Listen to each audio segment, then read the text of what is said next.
Fala pessoal, bem-vindos ao primeiro vídeo do canal Hobby vs Hobby. Eu sou o Rafael. E bom, se você está aqui, antes de mais nada, eu queria te dizer que eu estou criando esse canal como uma forma de expressão, de poder falar um pouco das minhas ideias, falar um pouco sobre as coisas que eu gosto de fazer, dos meus muitos hobbies. Quem for ficando aí vai aos poucos descobrindo alguns desses hobbies. E também para ter uma plataforma para trocar ideia, conhecer gente nova, que gostem, que compartilhem os mesmos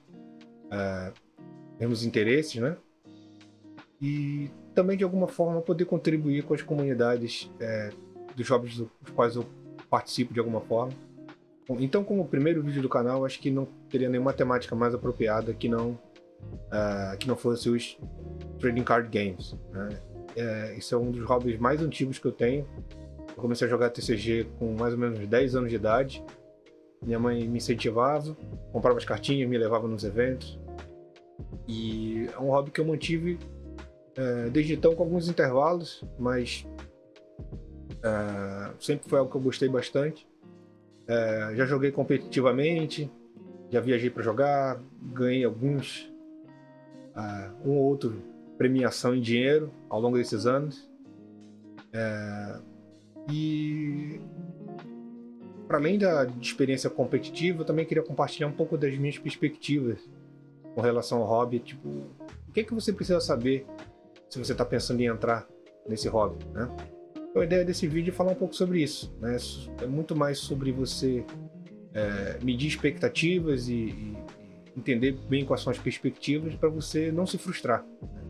Eu entendo o hobby como uma coisa que tem que ser prazerosa, que tem, de certa forma, como objetivo principal dar um certo escapismo da sua realidade, né?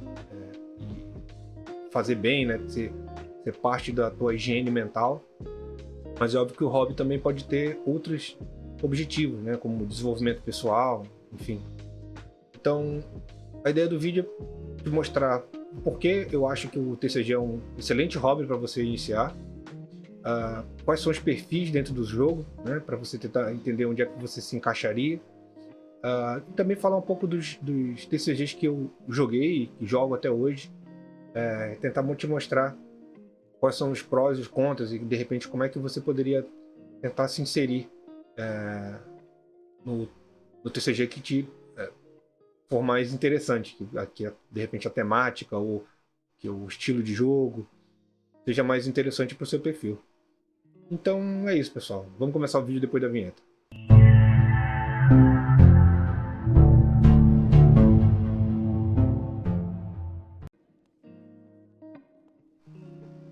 Beleza, vamos lá então. Vamos começar do começo, né? O que é o Trading Card Game, né? O que são esses card games, né? Então, a premissa do Trading Card Game é ser um jogo em que você tenha cartas ali, né, que são lançadas periodicamente em coleções, e os jogadores possam ir adquirindo essas cartas, separando as cartas que eles querem para jogar ou para colecionar, e o restante das cartas eles podem trocar com outros jogadores, né? Então, é um hobby que ele tem toda essa premissa de ter um contexto jogável, ter um contexto colecionável e ter um contexto de interação social, que está sob essa premissa de trocar as cartas, né? Aqui alguns exemplos, né, dos principais trading card games do momento. Eu destaco aqui o Magic the Gathering, que é o pai dos TCGs, né? E aqui a gente também vê outras franquias muito conhecidas, muito fortes, né, como o Pokémon e a própria Lorcana, que é um TCG da Disney, né, com os personagens da Disney. Então existem esses TCGs baseados em contextos, em marcas já bem estabelecidas, mas também existem TCGs que surgem da premissa de simplesmente estar mostrando uma jogabilidade nova, partindo sim de uma temática um pouco mais geral, um pouco mais genérica, não tão específica, e desenvolvendo a partir daí mecânicas e lore, história própria, né? Como por exemplo é o Flesh and Blood, né?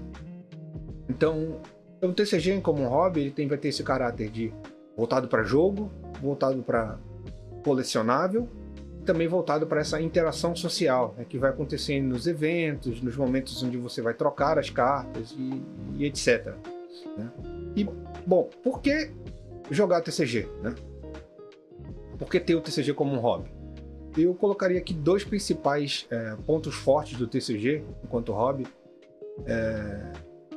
que se para você não faz muito sentido, eu não vejo por que você escolheu o TCG como o seu hobby.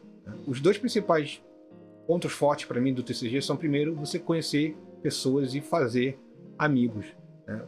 Muito mais do que essa frase pode soar no genérico, é legal a gente entender que, como eu mostrei, existem TCGs de caráter com temáticas específicas até as mais abrangentes, né?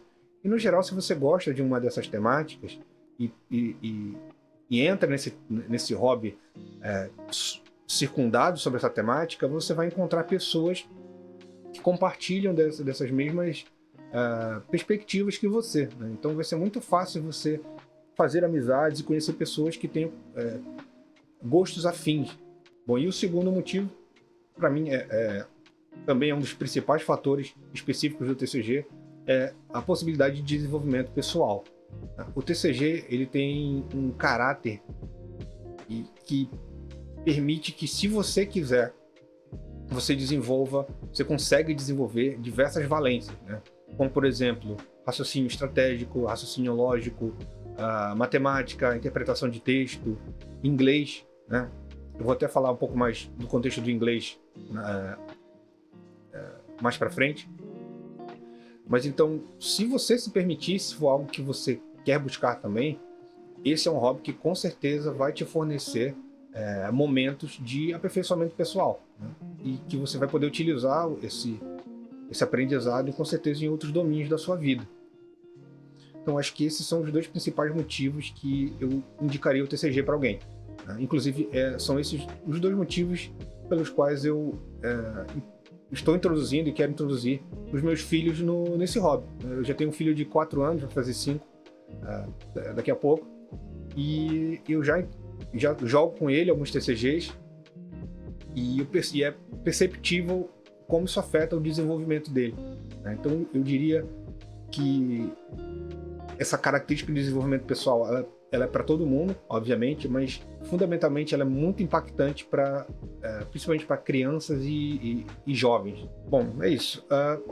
Bom, seguindo, eu queria falar aqui dos 3 parâmetros que eu entendo como primordiais que vão afetar a tua percepção nesse hobby especificamente, tá? Então, esses parâmetros são tempo, dinheiro e o inglês, tá? Eu sou engenheiro de formação, trabalho como especialista técnico, trabalhei como analista de dados há muito tempo.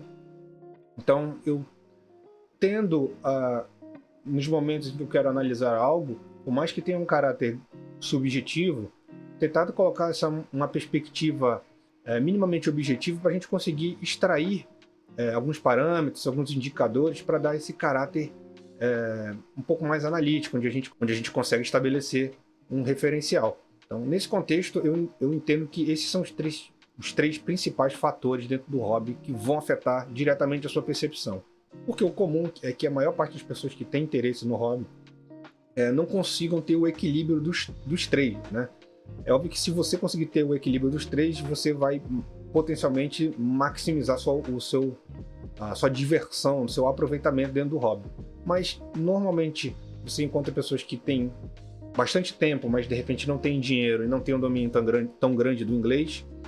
Você tem pessoas que não têm tanto tempo, mas têm algum dinheiro e às vezes pode ou não ter o domínio do inglês. Então, dependendo de como é o seu perfil pessoal, né, e esses parâmetros estão balanceados, isso, de forma bem objetiva, isso vai ter um impacto grande na tua percepção do hobby. Isso é fato, tá? O inglês eu coloco aqui, que é importante se dizer, é que boa parte desses TCGs, né, eles são jogos que são desenvolvidos por empresas internacionais, né? Boa parte delas de países de falantes de língua inglesa. Então nem todos eles têm suporte para português, né? Alguns tinham suporte, descontinuaram, alguns nunca tiveram suporte e nem têm perspectiva de ter, e alguns poucos ainda mantêm suporte, né? Isso a gente vai falar um pouco mais à frente. Então esses são os 3 principais parâmetros e a gente vai discutir agora o quanto que eles impactam no contexto dos perfis dentro do hobby. Os perfis dentro do hobby, eles são basicamente 4, né? O perfil do casual, o perfil do competitivo, o perfil do colecionador e o perfil do investidor. Vamos aqui tentar falar um pouco de cada um deles, né? Bom, vamos começar então pelo casual. Eu primeiro acho importante estabelecer aqui que quando a gente fala de perfil, eu não estou falando de algo estático e nem de algo que é fechado, né? Que você vai caber dentro de um perfil especificamente, né? É normal que você tenha um ou mais perfis dentro do hobby em mais de um momento da sua vida, né? Principalmente se você está no hobby por muito tempo. E dentro de cada perfil você tem um range, né? Limites ali inferiores e superiores que meio que vão controlando o quanto que você ainda está dentro desse perfil, né? E pro perfil casual, eu particularmente entendo ele como o início dele é aquela pessoa que está querendo entrar no hobby puramente por diversão, o fator do conhecer pessoas e se divertir, ele é, sem dúvida, o primordial, é aquilo que faz a pessoa se divertir, aproveitar o hobby, e ele vai até o momento em que vencer começa a fazer parte da diversão da pessoa, né? A partir do momento que vencer começa a ter um peso grande na sua diversão, você começa a sua transição para o competitivo, de alguma forma, tá? Então, nesse contexto casual, o que é que eu recomendo de cara, né? Isso meio que vale para qualquer pessoa que quer entrar no hobby, né? Mas no contexto casual, acima de tudo, é muito importante você tentar encontrar um nicho, um lugar físico para que você seja introduzido ao hobby de forma adequada, né? E de forma confortável, né? Em que você consiga fazer as amizades e que você consiga receber conselhos, em que você tenha um espaço seguro para se desenvolver. E esse ambiente dentro do contexto do TCG são as lojas. Essa aí é a Goblin Hero, é a minha loja do coração, é a loja que mais perto da minha casa, que eu costumo frequentar. E a ideia do casual, ela começa justamente você frequentar a loja e começar a conhecer as pessoas. E no contexto do casual, se o seu interesse é puramente diversão, aqueles parâmetros que eu comentei, eles não têm inicialmente um peso tão grande, né? Por quê? Tempo você vai no tempo que você tiver, né? O que você achar que for possível para você. Dinheiro, como você está num contexto casual, você não precisa sequer adquirir as cartas de cara, né? Você pode, se você quiser, simplesmente imprimir as cartas em papel, colocá-las numa proteção e ir lá jogar, entender como é que funciona a mecânica do jogo que você quer se inserir e se divertir, né? Sem aquela grande preocupação de entender realmente como é que o jogo funciona e ficar bom, né? E o contexto do inglês, ele se insere muito nisso porque, apesar de boa parte dos jogos estarem em inglês, se você está num contexto casual, você também está num contexto bastante amigável, onde as pessoas vão ter paciência de te ensinar, onde o seu não entendimento, de repente, de alguma regra ou de conseguir ler uma carta não vai impactar tanto na tua experiência de jogo. E boa parte das lojas, elas têm formatos e card games e formatos específicos para as pessoas que querem esse contexto casual, né? Por exemplo, na Goblin é muito forte o formato Commander dentro do Magic the Gathering, que é basicamente um grande board game que se utiliza de cartas de Magic, né? Então, nesse contexto do Commander, normalmente jogam 4 pessoas e raramente a pessoa mais habilidosa com o deck mais forte é a que vai ganhar. Porque como você está num contexto de 4 pessoas, as outras 3 podem olhar para você e falar: não, ele vai ganhar muito rápido, vamos nos unir e vamos derrotar ele. Então tem todo um contexto social, político ali, que dá mais esse caráter de diversão, né, de interação, de trocar ideia, e de passatempo mesmo. Então, eu altamente recomendo não só que você procure uma loja, mas que também você fomente a loja, né? Participe dos eventos, compre na loja quando for possível, né? Que seja uma água, um biscoito, produtos que você quer adquirir. Se tiver na loja, às vezes está um pouquinho mais caro, compra na loja, porque é o espaço que vai fazer o teu hobby acontecer, né? É lá que você vai fazer suas amizades, que você vai jogar seus eventos e que você vai possivelmente escalar dentro do hobby, vai expandir dentro do hobby. Então, para você encontrar a loja mais perto de você, não é difícil. Eu vou mostrar aqui rapidinho como é que você pode fazer isso. Bom, aqui no Google, por exemplo, você pode procurar por lojas TCG perto de mim. E o Google já vai te mostrar no mapa quais são as lojas que tem perto de você. Então você pode jogar, no meu caso que eu estou com a localização ligada, mas você pode procurar pela sua cidade, pelo seu bairro, e ele vai te indicar quais são as lojas mais perto de você, né? Então, no caráter casual, você vai querer, obviamente, encontrar a loja mais perto de você. Mas à medida que que a gente vai falando de outros perfis, conhecer outras lojas já vai ficando mais interessante, porque você vai querer outros espaços para se desenvolver no jogo. Então, beleza, vamos lá, vamos falar do próximo perfil. O próximo perfil dentro do jogo é justamente o competitivo, né? No competitivo, as premissas mudam, né? Então, como eu falei lá no casual, o casual basicamente ele tem essa premissa de se divertir, né? Da diversão. Já no competitivo, você já começa transicionando para onde a vontade de vencer ela é muito maior do que simplesmente participar, né? Vencer se torna um aspecto fundamental da tua diversão, né? E o perfil competitivo, o limite dele justamente está quando você já está querendo jogar grandes competições, está querendo chegar no nível máximo de competição que é possível para você. E aqui eu coloco esse limite justamente porque daí em diante já são pessoas que já estão se investindo muito, né? Emocionalmente, financeiramente, tempo também, e já transicionando para uma coisa que vai além de um hobby, né? E aí, obviamente, as consequências disso também para a vida são diferentes, né? Então, o que a gente está discutindo aqui é dentro da premissa de hobby, né? Então, tudo aquilo que eu coloquei de esse aspecto de escapismo, de higiene mental, que seja algo que faz sentido para você, que te faça bem, né?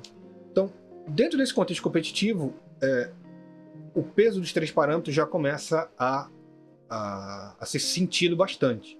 Por quê? Primeiro, você precisa de tempo para se desenvolver, competitivamente falando, né? Desenvolver os fundamentos, entender tática, estratégia, se condicionar, ganhar experiência dentro do jogo.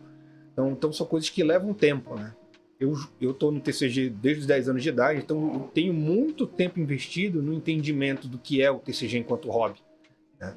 Então hoje isso me permite, se eu quiser transicionar para outros card games diferentes, eu tenho uma adesão um pouco mais rápida, porque eu já tenho um conhecimento um pouco mais abrangente dos conceitos básicos da maior parte dos card games. Bom,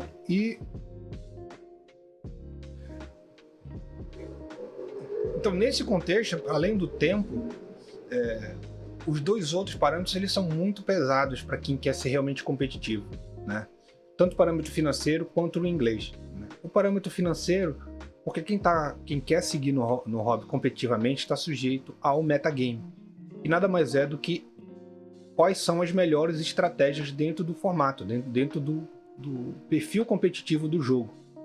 E à medida que essas estratégias vão tomando notoriedade, as cartas que estão envolvidas nessa estratégia elas vão ganhando um valor cada vez maior e vai ficando cada vez mais custoso para você adquirir e poder jogar com essas estratégias. Então, naturalmente, para você ser competitivo, você precisa de investimento financeiro, e não é todo mundo que tem condição de poder fazer isso.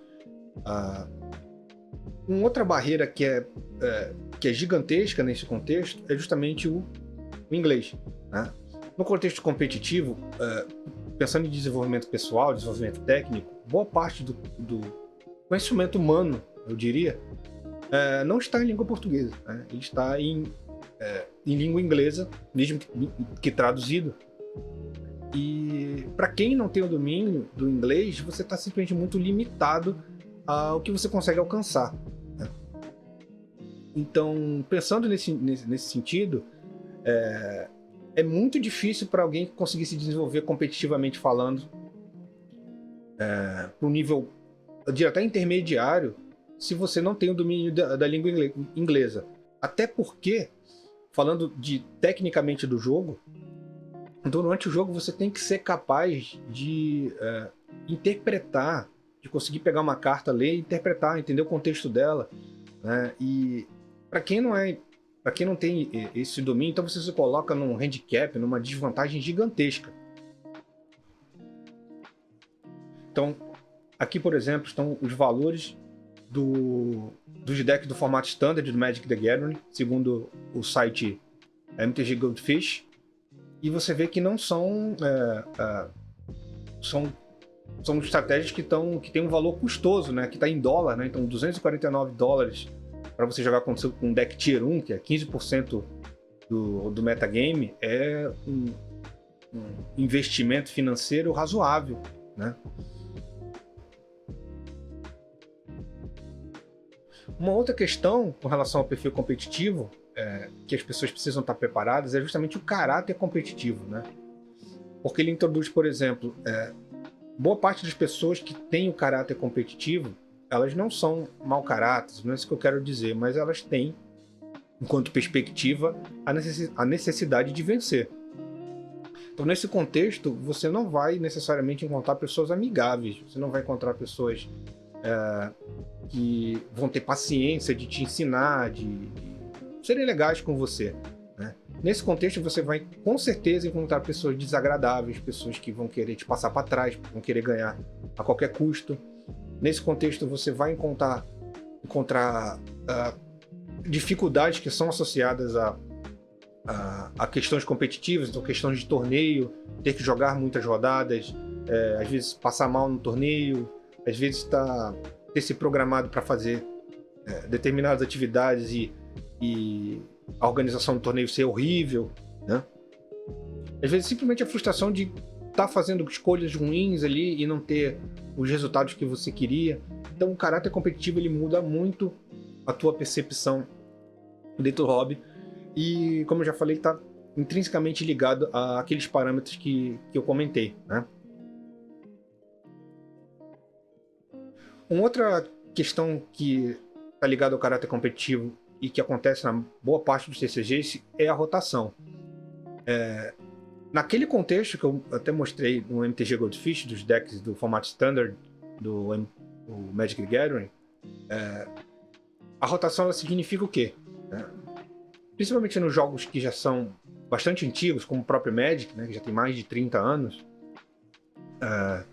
não é sustentável a longo prazo você manter um formato com todas as cartas lançadas. Esses formatos até existem, as pessoas jogam, inclusive jogam o formato Legacy, que é o formato que vale boa parte das cartas lançadas, mas a maior parte dos card games, com algumas exceções, eles adotam formatos que existe rotação. Então, ou seja, a partir de um determinado número de blocos lançados, os blocos anteriores saem da rotação e só valem os blocos mais recentes. Aqui eu coloquei o exemplo recente do card game do One Piece, que não tinha rotação, mas é um card game e agora acho que vai para o seu terceiro ano, então eles justamente estão introduzindo a rotação agora. Então, a partir da coleção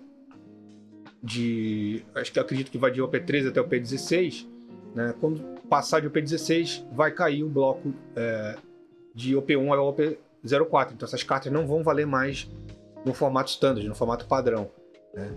E apesar da Bandai ter anunciado que também vai ter um formato eterno, né, onde vão valer todas as cartas. Então, nesse contexto, se você quer jogar o formato padrão, que normalmente também é o formato que as empresas adotam como o carro-chefe do competitivo, você está submetido a essa lógica de que você vai acabar perdendo o deck periodicamente, né? O deck vai jogar por uma rotação, quando determinado conjunto de cartas saírem do bloco, o deck pode simplesmente sumir, porque você não vai conseguir adaptar e você vai ter que fazer mais um investimento financeiro para ser competitivo de novo. uma outra questão que é bastante relevante dentro do contexto competitivo são banimentos e restrições. Então, para além do tempo investido, do dinheiro para adquirir as estratégias, todo mundo que joga de Tier 1, né, ou seja, as melhores estratégias, está sujeito a banimentos e restrições, né, que nada mais são do que formas que o jogo encontra de controlar determinadas estratégias que estão muito consistentes por muito tempo. Ou seja, são as melhores estratégias por longos períodos de tempo dentro da rotação, por mais de uma rotação. Então, para controlar essas estratégias e para permitir que novas estratégias surjam, as empresas normalmente elas têm listas de banimento, onde elas vão pontualmente nerfando, né? Ou mesmo excluindo completamente determinados decks, determinadas estratégias para tentar permitir novos ares dentro do jogo, né? E isso é algo que está intrinsecamente ligado no contexto competitivo.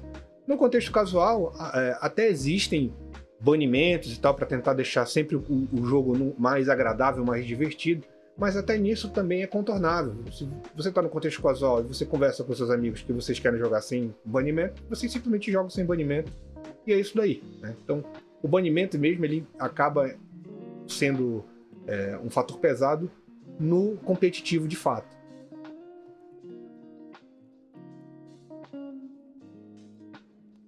E bom, a gente falou então em linhas gerais do que é que o perfil competidor está sujeito, o que é que você precisa refletir antes de entrar num hobby e escolher competir, se desenvolver pessoalmente e tal, correr atrás de desenvolver essas valências, né, de entender estratégia, tática, raciocínio, né, interpretação, né, que são importantes no contexto competitivo, nem tanto no casual. Mas aqui dentro do hobby você também tem o perfil de colecionador, que são pessoas que podem querer colecionar diferentes tipos de temáticas e diferentes tipos de conjuntos de cartas, né? Tem pessoas que querem, algumas poucas pessoas que querem colecionar todas as cartas do jogo, mas isso obviamente tem um custo financeiro gigantesco. E tem pessoas que querem normalmente colecionar determinados conjuntos de cartas, como por exemplo no One Piece são os líderes, ou como eu mesmo coleciono cartas do Barba Branca, que é um personagem que eu gosto muito. E o colecionador, ele normalmente ele está inserido em um dos dois outros perfis. Ele pode ser casual, ele pode ser competitivo, ele pode ser casual e competitivo eventualmente. Mas também não é raro você ter alguém que está só como colecionador, porque às vezes tem dinheiro, mas não tem tempo para jogar, né? Então ele está simplesmente colecionando. E é óbvio que quando você insere esse caráter de colecionável forte no jogo, ele também tem um impacto nos outros perfis, no sentido de certas cartas que têm um caráter colecionável forte, elas acabam ficando um pouco mais caras. E as empresas elas precisam ter isso em vista para lançar estratégias de reprint ou de versões com artes mais regulares para manter equilibrado e acessível o preço dessas cartas para que as pessoas possam jogar, né? Colocar cada um no seu perfil de forma adequada. Então o perfil do colecionador é basicamente isso, alguém que está ali mais interessado no colecionismo do hobby, né? Em encontrar as cartas, em trocar, em mostrar para as outras pessoas.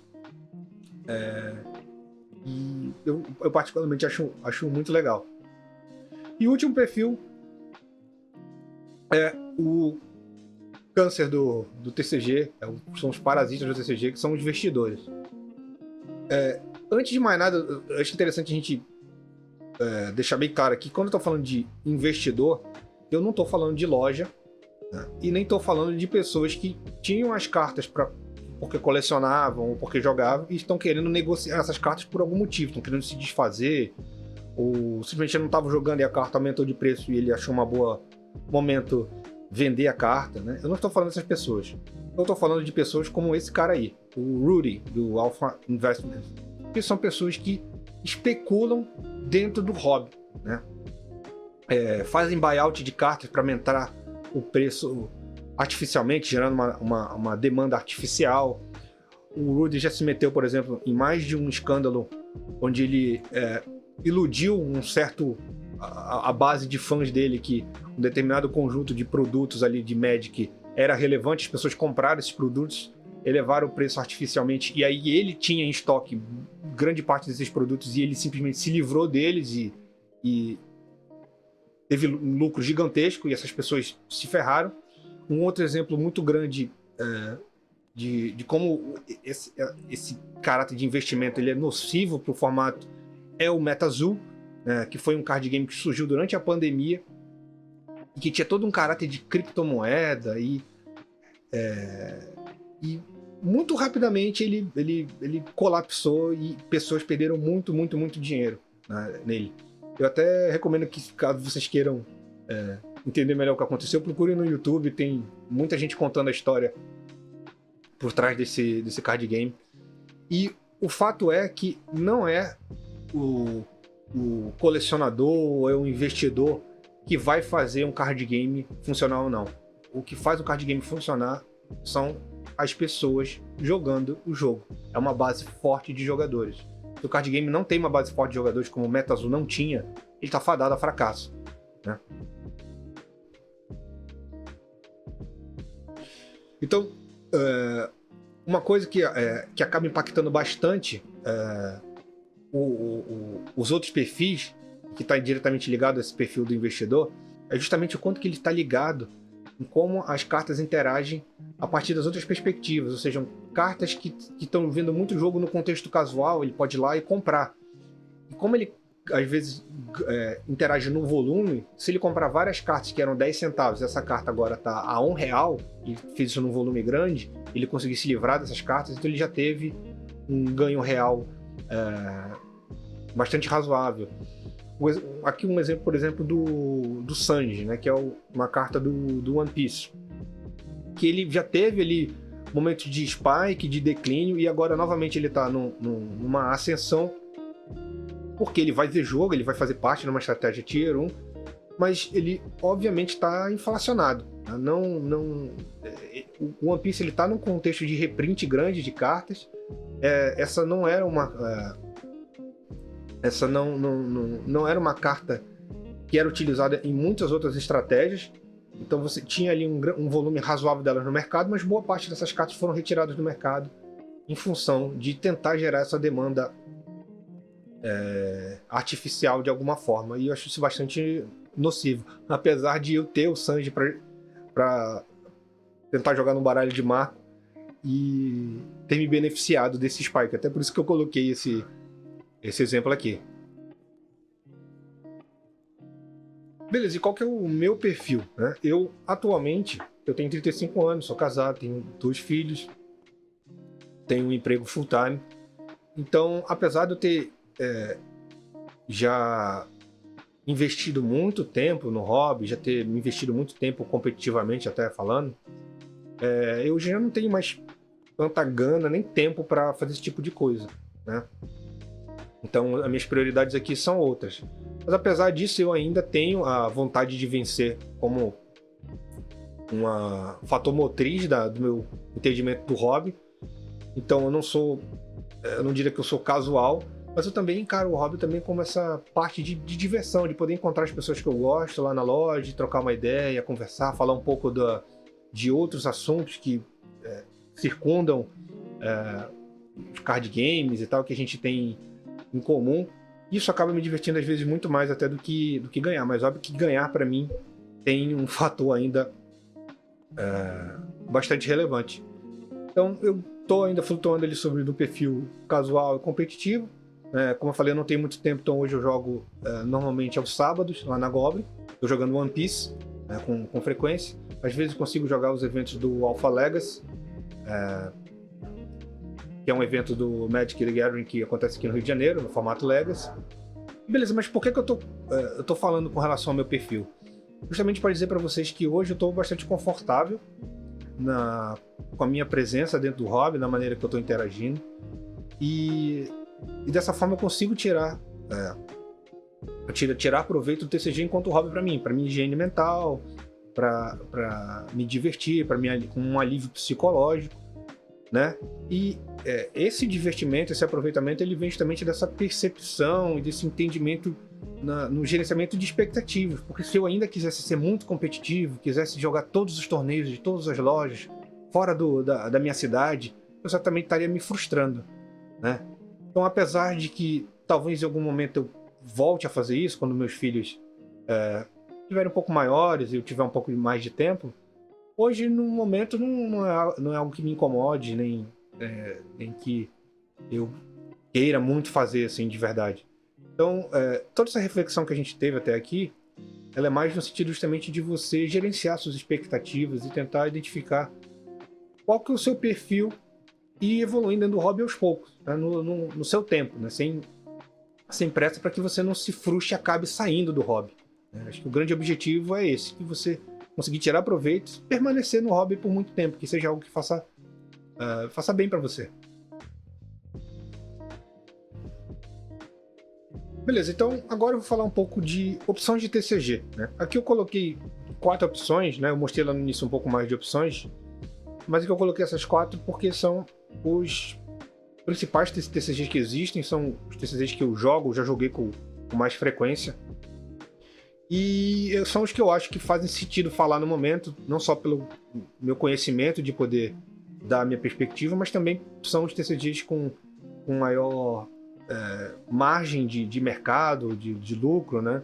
E de eventos, enfim. Então, nesse contexto, eu vou tentar falar prós e contras de cada um desses TCG e tentar contextualizar como é que você pode entrar em cada um deles a partir do seu perfil, né? Então, começando pelo Magic, eu acho que eu diria que um dos principais prós do Magic é que ele é o pai dos TCGs, né? Boa parte dos TCGs derivaram do Magic the Gathering. Então, ele tem mais de 30 anos.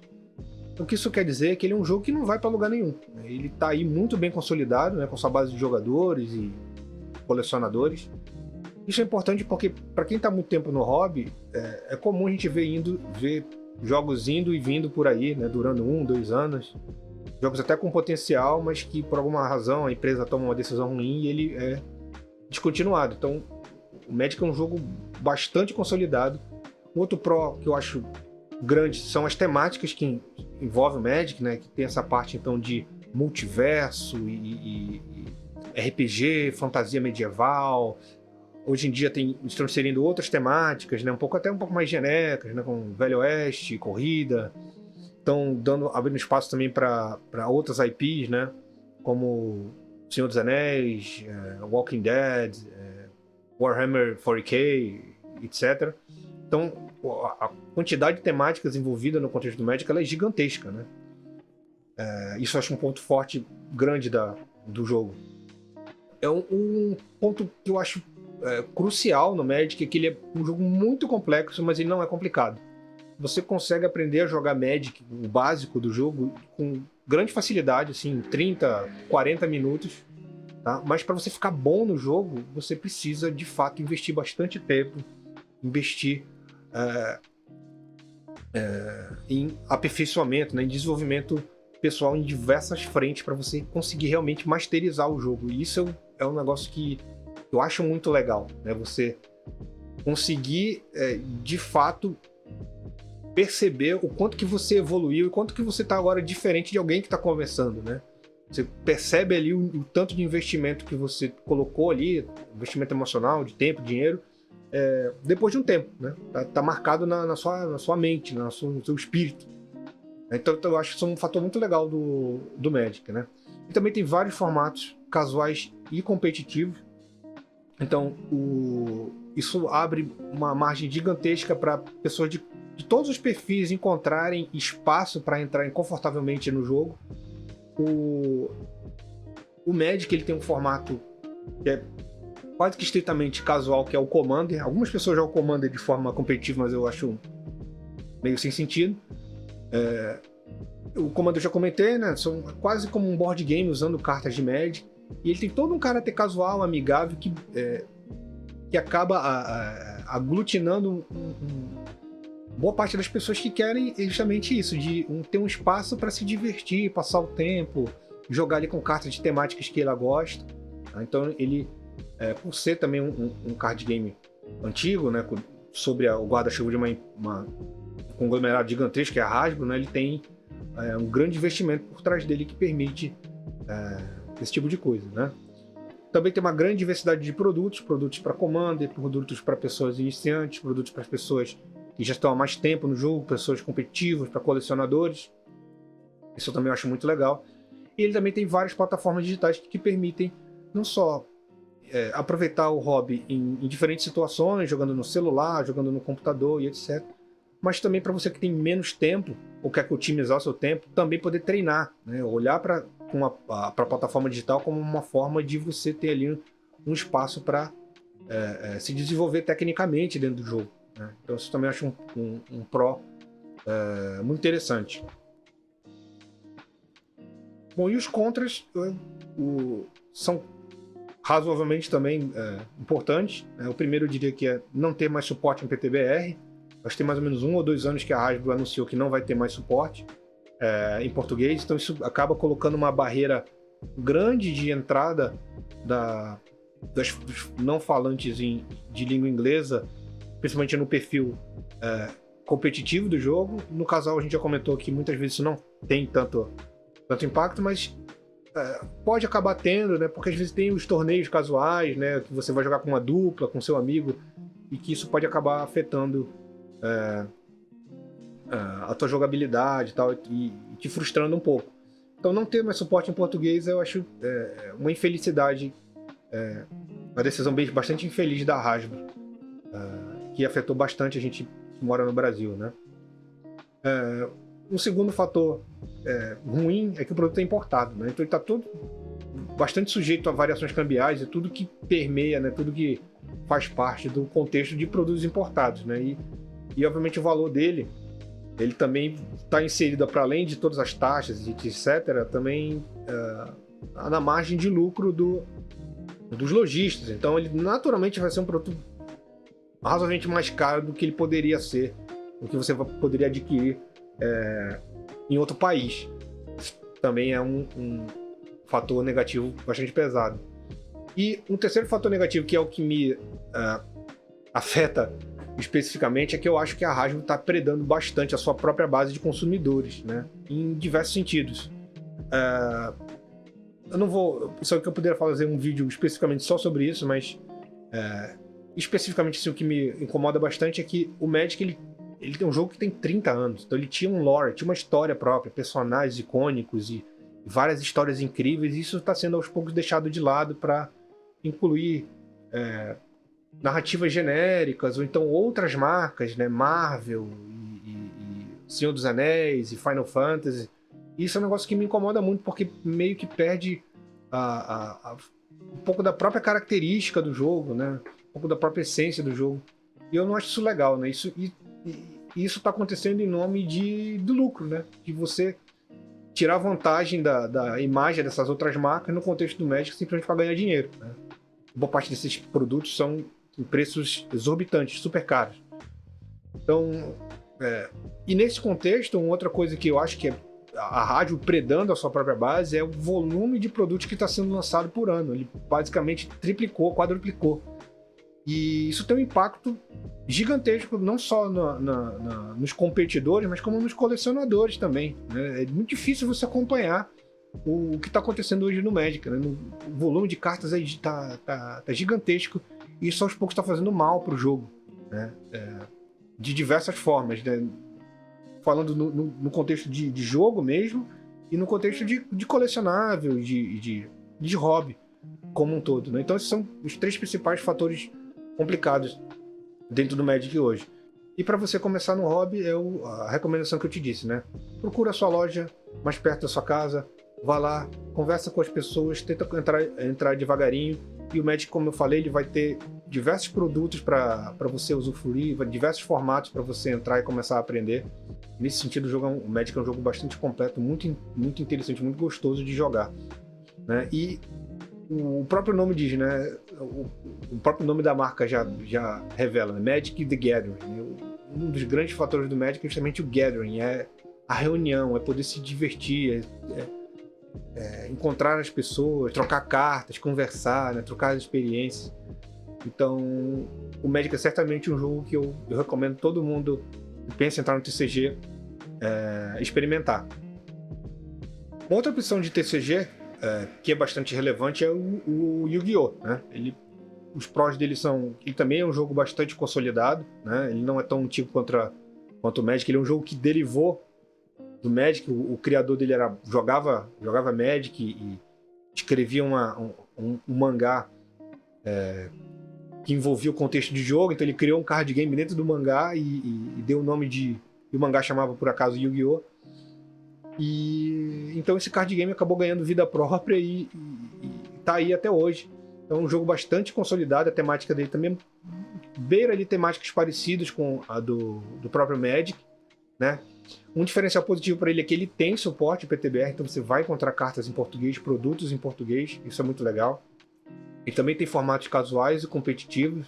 Os formatos casuais não são tão bem estruturados como é o Commander no Magic, mas você consegue encontrar pessoas na loja para jogar com cartinhas de power level mais baixo e tentar entender o jogo devagarzinho, comprar decks pré-construídos, são os estruturais, para jogar no contexto só de estrutural. Existe uma grande diversidade de produtos dentro do jogo também, as latas, os decks estruturais, as booster box. Também não acredito que seja tão diverso quanto o Magic, mas é diferente, são card games sobre estruturas diferentes. A economia do jogo é razoavelmente estável, isso é relevante no sentido para você entender que no contexto de jogadores, colecionadores e investidores, a economia pode acabar ficando um pouco instável, muito difícil de você entrar no jogo, né? O jogo como todo está muito caro, por exemplo. E não é o caso de Yu-Gi-Oh! Você consegue, em todos os perfis, entrar de alguma forma razoável e ir crescendo paulatinamente dentro do jogo. Ele também tem várias plataformas digitais, que vão te permitir, da mesma forma como comentei lá no Magic, jogar em diferentes contextos, seja no casual, no tempo que você tem, ou ter uma plataforma ali para tentar se desenvolver, entender os aspectos técnicos do jogo, né? Já os contras, eu colocaria principalmente que é um jogo complexo e complicado, tá? Eu comentei lá que a minha percepção é que o Magic ele é um jogo bastante complexo, mas ele não é complicado de aprender. Já o Yu-Gi-Oh! É bastante complicado de aprender, tá? A mecânica dele de recursos é complexa. O próprio formato que ele se propõe, ele se diferencia de boa parte dos outros card games, porque o formato principal dele, o padrão, ele é considerando todas as cartas. O Yu-Gi-Oh! Não tem rotação, então você quando se inicia no contexto de Yu-Gi-Oh! Você tem que saber que você está se inserindo num contexto gigantesco de muitas e muitas cartas. O próprio contexto das cartas de Yu-Gi-Oh! São cartas com muito texto, com regras complicadas, em que à medida que você vai se acostumando com o jogo, fica cada vez mais intuitivo, mas para quem está tentando entrar no jogo é bastante complicado, né? E também ele é um produto importado, então ele está sujeito a tudo aquilo que a gente falou no contexto do Magic, né? Mas, então o Yu-Gi-Oh! É muito complicado, não vale a pena. Eu não diria isso. É óbvio que ser complicado é uma barreira grande, mas diferente do Magic, ele ainda tem suporte em português. Então, por mais complicado que ele seja, se você não tem o domínio do inglês, você vai poder partir do princípio que pelo menos você vai ter a possibilidade de estar tentando entender as regras e o ruling na sua língua, né? E se desenvolver a partir daí. Então, eu diria que o contexto do Yu-Gi-Oh! É também basicamente o mesmo. Procura a sua loja. Nem todas as lojas têm o Yu-Gi-Oh! Forte, né? Como em geral é o Magic. O Magic ele justamente é o carro forte da maior parte das lojas de card game do mundo. O Yu-Gi-Oh! Nem sempre é assim. Algumas lojas fomentam ele, outras não. Mas você também pode tentar entrar no Yu-Gi-Oh! Buscando uma loja e buscando saber se existe um espaço de jogo lá dentro desse contexto. O próximo card game é o Pokémon TCG, né? O Pokémon ele tem muitos prós interessantes, né? O primeiro deles é que ele faz parte de uma franquia muito forte, gigantesca, que é Pokémon, né? que é uma franquia de brinquedos, de jogos de videogame, tem um anime, ele está inserido num contexto muito gigantesco, né? Então, primeiro naquele sentido que a gente colocou de ser uma marca forte e ser um jogo forte e estável, Pokémon check, né? E nesse contexto de, para além do card game, você ter acesso a todo um conjunto de produtos e jogáveis em outros contextos, isso também é muito legal, né? Ele é um jogo que ele é relativamente complexo e ele não é complicado, ele é muito fácil de aprender. Foi o primeiro jogo que eu mostrei para o meu filho de 4 anos, ele conseguiu aprender com relativa facilidade. E a temática de Pokémon, principalmente para criança, ela é algo muito chamativo, principalmente porque tem um contexto da animação, que as crianças gostam muito, né? Um outro fator positivo do jogo é que ele é printado nacionalmente pela Copag. A Pokémon Company tem acordo com uma empresa em caráter nacional para que as cartas sejam printadas em português nacionalmente. Então, a acessibilidade, o preço das cartas de Pokémon no Brasil é infinitamente diferente dos outros card games que são importados, né? Você consegue ter acesso a produtos razoavelmente competitivos, por exemplo, por preços que eu chamaria de baixo, né? Você consegue fazer um deck para jogar em torneios competitivos comprando decks pré-construídos por 60, 70 reais, né? Então, dificilmente você vai encontrar isso em um outro jogo, né? Então, por ele ser printado nacionalmente, ele tem suporte PTBR, obviamente, e suporte, quando eu digo suporte PTBR, é justamente para além de cartas printadas em português, ter eventos nacionais fomentados pela empresa. Então, quando eu digo também que o Magic não tem suporte nacional em PTBR, ele também quer dizer que ele também não está fazendo muitos eventos nacionalmente, né? Se eu falo que o Yu-Gi-Oh! Tem, é porque o Yu-Gi-Oh! Ainda tem, além das cartas, também faz eventos, tem participação no Brasil. E o Pokémon idem, né? O Pokémon tem uma participação muito forte no Brasil. Ele também tem um ecossistema muito equilibrado, né? No sentido do casual com o competitivo, e também no sentido de abrangência de público, né? Você tem pessoas, desde pessoas muito jovens até pessoas de meia idade ali, até mais velhas, jogando dentro do jogo, se divertindo. E também tem plataformas digitais, né? Então, nesse contexto, é a mesma coisa. Pode jogar casual ou pode utilizar para se desenvolver aí, tecnicamente. E quais são os contras do Pokémon? Eu encontro 2, né? Primeiro que a temática é limitada, né? Só esse universo de Pokémon, dos bichinhos e das batalhas, etc., que para mim não me pega mais, né? Eu sou um cara de 35 anos que nunca fui grande fã de Pokémon, então não é um card game que eu, pessoalmente, tenho muito ímpeto de jogar, né? Eu tô jogando muito por conta do meu filho para ver se eu pilho ele num hobby como um todo. Mas, eventualmente, eu vou também migrar ele para os card games que eu tenho mais afinidade também. E, pessoalmente, também eu acho o jogo simples demais se você for comparar com outros TCGs, né? Então, eu falei que ele é muito simples de aprender, mas ele também é muito simples de masterizar, né? Quando a gente pega os jogos, as estratégias de nível competitivo, elas não são estratégias que têm linhas muito diversas, muito avançadas, né? Não estou dizendo que o jogador competitivo de Pokémon ele é ruim, não estou dizendo isso, né? Que o nível é muito ruim, não é isso que eu estou dizendo. Eu só estou dizendo que se você for comparar com outros card games, a estrutura do jogo como um si, ela é muito simples, né? Então, para aquelas pessoas que estão buscando algo para se desenvolver, para se desafiar, eu acho que o Pokémon, comparado aos outros TCGs, ele tem esse aspecto um pouco deficitário. E falando em como você pode se desenvolver dentro do jogo, no mesmo contexto. Procura lojas. No contexto do Pokémon, ele tem um leque muito, muito maior de abrangência de eventos, e de eventos para trocar cartas, para crianças e etc. Então ele é até muito mais fácil para você encontrar espaços para se desenvolver dentro do hobby.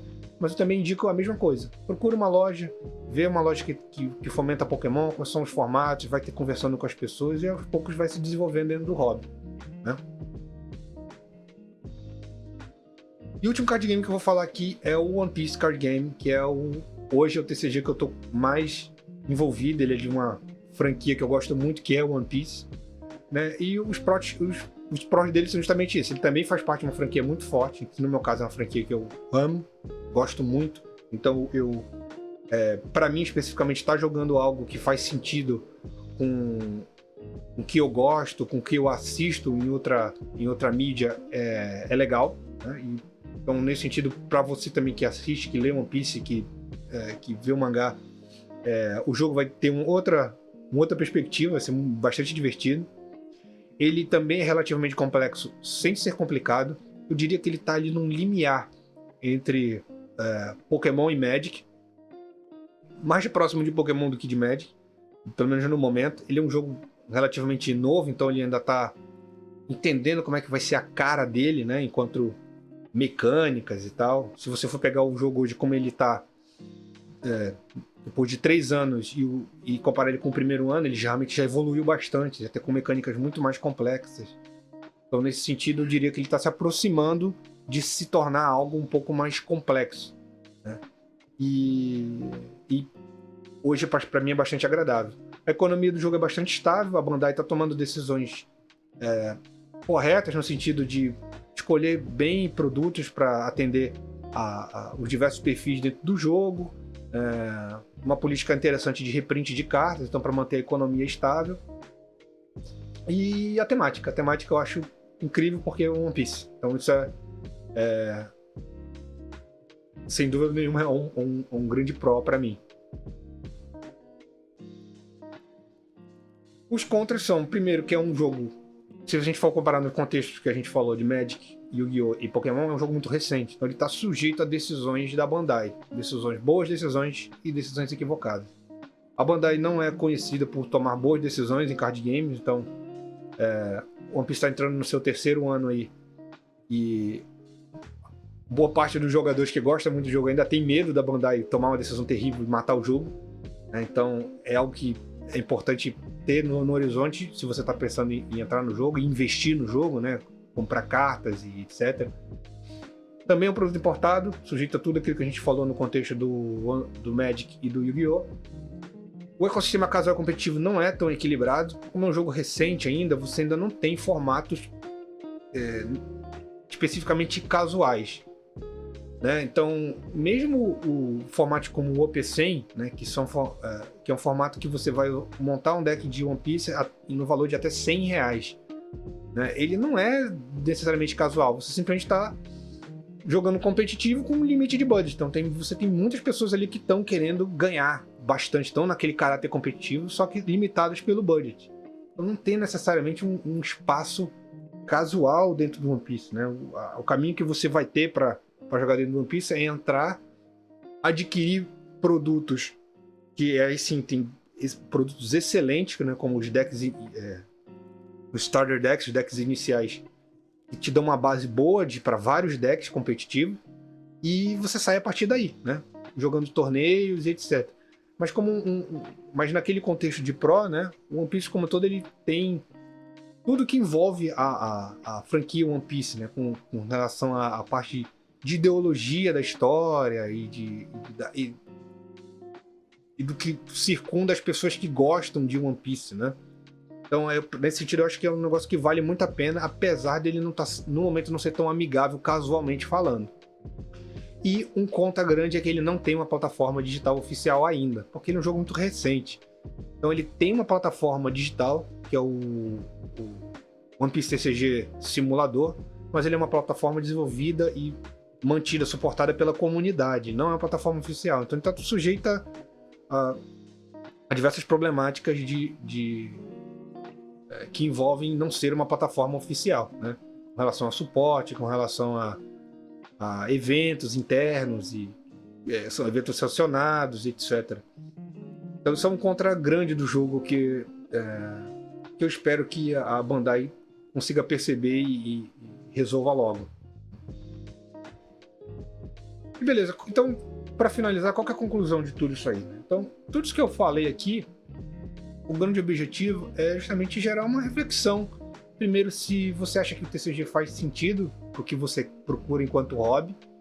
E segundo, tenta refletir um pouco sobre o que eu falei, no sentido de tentar perceber qual que é exatamente a tua perspectiva dentro dos perfis que eu comentei aqui e tentar gerenciar suas expectativas, né? Porque eu vejo que muita gente acaba saindo, não só do TCG, mas de outros hobbies, porque não consegue gerenciar bem as expectativas e se frustra bastante. E é um negócio que era para ser divertido, que era para fazer bem para sua cabeça, acaba te fazendo mal, né? E aí, nesse sentido, é melhor parar. Então, eu espero que vocês tenham gostado. A minha ideia é continuar produzindo mais conteúdo na direção de tentar ajudar as pessoas que querem ser mais competitivas. Então, provavelmente nos próximos vídeos eu vou fazer guias competitivos do que você precisa saber para se desenvolver mais competitivamente dentro do jogo. E também vou falar de outras temáticas, um pouco dos meus outros hobbies, à medida que o canal for evoluindo. Então fica por aí, se você gostou, dá um like aí, compartilha, mostra para seus amigos, deixa nos comentários aí a sua opinião, recomendações para próximos vídeos. E é isso aí. Até a próxima.